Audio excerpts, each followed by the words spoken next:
Hello world, it's Dave again. Got another book review for you. This time I had finished, well, it's like the title says, it's Horns. It's by Joe Hill.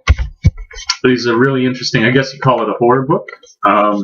It'd be in that vein, that genre. And the author, is just a quick little blurb, talk about the author for a moment, because when people think Joe Hill, it probably sounds unknown, and that's on purpose. Joe Hill is actually Stephen King's son, but he published under the pen name because, you know, with the notoriety of his father, they'd probably just get published for the hell of it, because they'd be like, wow, this guy will be really profitable, because, you know, it's his son, so that he's going to make us a ton of money. And money probably not being so much of an issue in his life, you know, as wealthy as his father is, sounds like he was really determined to make a go of it by himself and, you know, get published on his own merit. So he used the pen name, and he's had a bunch of success. He's written another book called Heart-Shaped Box. I haven't read that, but got a whole bunch of critical acclaim. And then it seems like Horns is doing well. It is very popular. And, excuse me, and what was I going to say? It's being adapted into a movie already. It's not that old.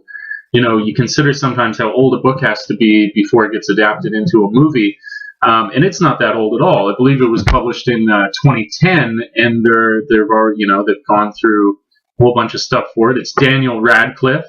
Harry Potter is going to end up being the main character.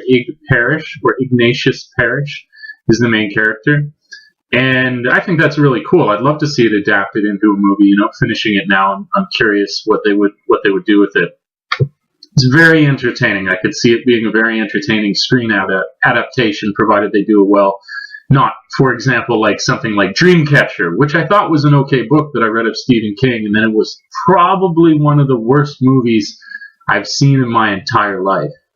Of course, I thought when I read the book, I was like, this was going to be a difficult adaptation. Anyways, there you go. You got a little preamble on the fact that Joe Hill is, in fact, Stephen King's son, and he's already doing really well, which is cool, and he got published on his own Steam, where they didn't know that it was he was the son, so really cool. Obviously has a little bit of talent behind it. And I can say that when I was younger, I used to be a big horror buff.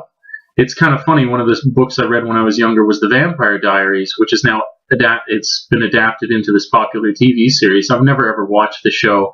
You know, worried because I read that series like 3 times when I was young. I absolutely loved it, and I just don't want to see it end up being corrupted, which I thought it might be, or it adapted into a TV series. So I did have a passion for this when I was younger. I did like to read, you know, Interview with the Vampire, lots of vampire stuff, although I wasn't, you know, the word hadn't been invented yet, emo, so I don't think I was quite emo. I wasn't wearing that much makeup, but I really enjoy this genre.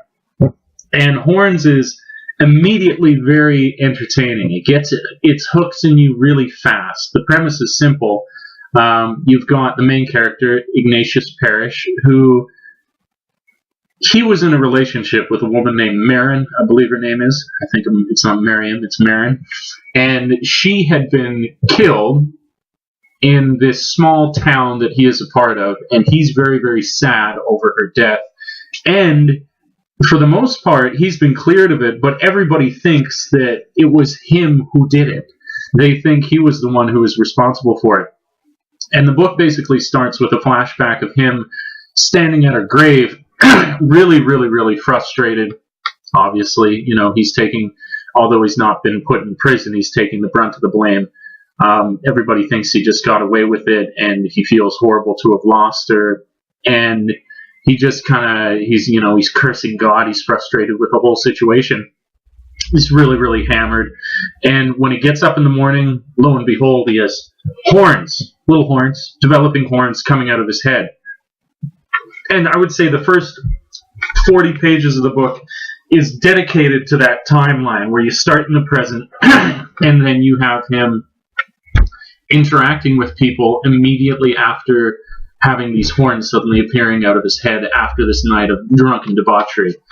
And he notices right away that when he speaks with people, they feel compelled to tell him their deepest darkest secrets and desires, things that they want to do that are really bad, and they always seem to be speaking to him for his opinion and his condoning the action. And so if they want to eat a bunch of donuts, for example, to be like, do you think I should eat like a whole packet of donuts? And if he says yes, they'll get into it right away. And then I don't want to, that's bad, I don't want to give away all the subtleties of his newfound abilities that he has because he has these horns. And that's all the fun of this book. Obviously there's sort of a murder mystery, but I found that you actually solve the murder mystery pretty fast, and it is really more just what are these horns capable of? What is he capable of now that he has them? That continues to make the book interesting. So if I reveal more than that, then people are going to be cursing my name because I've given away too much of the plot that they should have found out and enjoyed by themselves. But needless to say, giving that kind of basic premise, you can imagine how interesting it is. And for the first, 40 pages of the book, it's in a present timeline, and it really does hook you where you just want to know every single interaction he runs into. You're curious about how the horns are going to affect people that he's around. And then after 40 pages, you're just rabid for more, and then they jump the timeline, and it starts to go into how did he end up in his relationship, and you start to get your greater character depth developing at this point. All the relationships he's had that kind of led him to this point in his life. And I almost felt it was a bit of a tease. It's so perfectly designed to get you interested immediately, and then you're like, oh, you're not going to give me any more, and I've got to find out all this backstory, which is very important and is really well written. But you really, primarily, I keep reading because I was like, I want to get back to that main timeline to see how people continue to interact with them. So I thought it's a tried and true method to get your readership involved right away, but it worked. It absolutely worked. And then the strength of his backstory was good enough to keep you going. And I've said this in other reviews that I have, there is a real strength that if he kind of gave you that first 40 pages where I was thinking, oh, how's it going to change? How's it going to change with every single person that he meets? And you wonder, or I had thought, that he might run out of ideas fairly quickly. I was like, how can you uniquely interest your reader with every interaction and not have it kind of cliched the way that people are behaving? And he doesn't. And then when you finally get through some of the backstory and come back to it, it continues to be good. So it's not like he ran out of all his good ideas, got you hooked, and then when he returns to that story, that you're just like, oh, this is now really weak. He continues with that strength. Other things to talk about. He does great. It's accessible in terms of the language used in the book. It's not like you have to have a massive vocabulary to understand them. If you've read for any time at all, you probably, I've got one of these things where you can highlight the text for a dictionary, and on average, with some of the books I've been reading, I'll get through a book and I'll have highlighted something like 60 different words that I didn't know by the end of the book. That could just be me needing to learn a lot. But with this one, I found that I think I had highlighted at the most maybe 20 by the end of the book. So it's accessible. You don't need to have this massive vocabulary to get into it and to understand every word that's being used, which often enhances the imagery because you totally tap into exactly what it is that he's saying. But not calling it simplistic language, but using the language that he does, he still uses it very creatively, fantastic imagery, good metaphors, good symbolism, good everything. I thought he did a fantastic job, and I know as much as I was enjoying a lot of the allusions that are made in the book, that there's a ton of allusions he makes, or references, or whatever you want to call it, that I wasn't picking up. There's a lot of thought went into it, and when I finished the book, had a good ending too, had a very satisfying ending. There's a little not epilogue. It's basically just some notes at the end talking about it.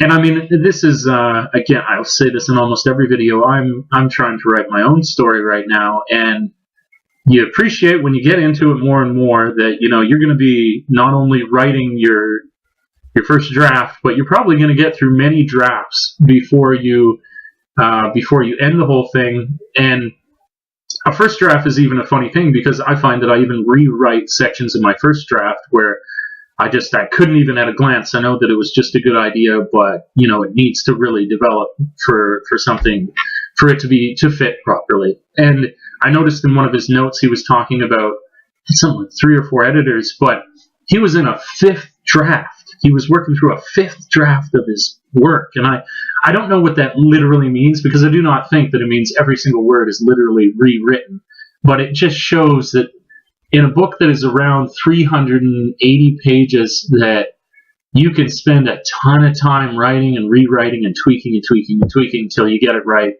And this was not in any way a rushed book. The final product is fantastic, well thought out, executed properly, and shows a great deal of heart and care for the storyline that went into it. So, you know, I don't have any official rating system for my reviews or anything like that, but I think that if you enjoy murder mysteries, it's fantastic. If you like a little bit of, you know, a little theology splashed in there as well, it's really, really interesting. And that's what I liked about it too, because you had this, you had the aspect of the horns and the devil and God and everything like that, but it's not, it was more a book about relationships and how people interact with each other, with this really cool bit of spice added by the horns, whereas it wasn't all about the religious aspect of it, you know, so it made it, well, how to be careful about saying that. I like those kind of books as well, but it just gave it a really interesting flavor. Let's put it that way.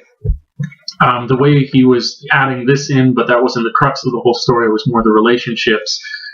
It was cool to have that supernatural aspect, but it didn't overwhelm the story. So you can enjoy it as a supernatural story, but you could enjoy it just as much as whodunit kind of murder mystery, interpersonal relationships kind of thing. A bit of, you know, humanity under a microscope, that kind of thing. So really, really good.